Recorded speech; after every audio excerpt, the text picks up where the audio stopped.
یہ کہانی علی نامی ایک نوجوان کی ہے جو ایک چھوٹے سے گاؤں میں رہتا تھا۔ علی کی زندگی سادہ اور عام تھی، لیکن اس کے دل میں ہمیشہ سے کچھ نیا دیکھنے اور کرنے کی خواہش تھی۔ وہ کتابیں پڑھتا تھا اور ان کہانیوں میں اپنے آپ کو ان کرداروں کی جگہ رکھ کر خواب دیکھتا تھا جو بہادر ہوتے تھے اور دنیا کو دریافت کرتے تھے۔ ایک دن علی کی گاؤں میں ایک پراسرار بوڑھا شخص آیا۔ وہ شخص لوگوں کو عجیب کہانیاں سناتا رہا اور کہتا تھا کہ اس نے دور دراز کے علاقوں کا سفر کیا ہے، جہاں خزانے دفن ہیں اور خطرناک مخلوق رہتی ہے۔ علی نے ان کہانیوں کو سنا تو اس کا دل بے چین ہو گیا اور اس نے فیصلہ کیا کہ وہ بھی ایسی ہی مہم جوئی پر نکلے گا۔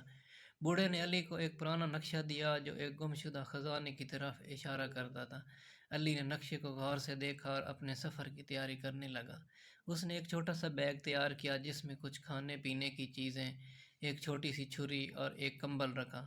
اس کے والدین پہلے تو پریشان ہوئے، لیکن علی کے عزم کو دیکھ کر انہوں نے اسے دعائیں دیں اور رخصت کیا۔ علی اپنا سفر شروع کیا۔ پہلے دن اسے سب کچھ اچھا لگا، لیکن جیسے جیسے وہ آگے بڑھا، راستہ دشوار ہوتا گیا۔ گھنے جنگلات، اونچے پہاڑ اور گہرے دریا اسے راستے میں ملے۔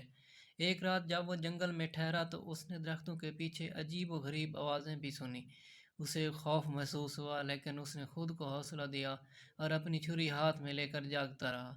صبح ہوتے ہی وہ جنگل سے نکل گیا۔ راستے میں علی کو ایک چھوٹا سا گاؤں ملا، جہاں کے لوگ بہت مہربان تھے۔ انہوں نے علی کو کھانے کو دیا اور اس کی مدد کی۔ علی نے انہیں اپنے مقصد کے بارے میں بتایا تو ایک بزرگ نے اسے خبردار کیا کہ خزانے کی تلاش آسان نہیں ہوگی اور راستے میں بہت سی آزمائشیں آئیں گی۔ علی نے مسکرا کر کہا، میں تیار ہوں۔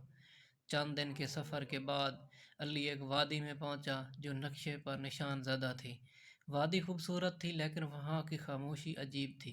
اچانک علی نے دیکھا کہ ایک بڑا سانپ اس کی طرف بڑھ رہا ہے۔ علی نے فوراً ایک درخت پر چڑھ کر خود کو اپنے آپ کو بچایا۔ سانپ کچھ دیر کے بعد چلا گیا اور علی سکون کا سانس لیا۔ وادی کے بعد علی کو ایک پہاڑ پر چڑھنا تھا۔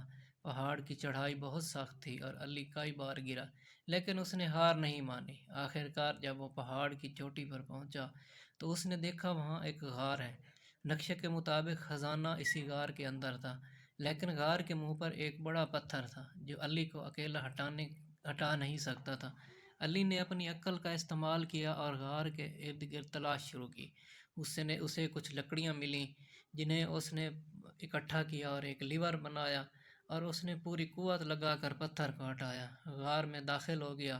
غار کے اندر اندھیرا تھا، لیکن علی کے پاس ایک چھوٹا سا دیا تھا جو اس نے اپنے بیگ سے نکالا اور جلایا۔ غار کے اندر اسے عجیب و غریب نقوش نظر آئے جو دیواروں پر بنے تھے۔ وہ بہت پرانے لگ رہے تھے۔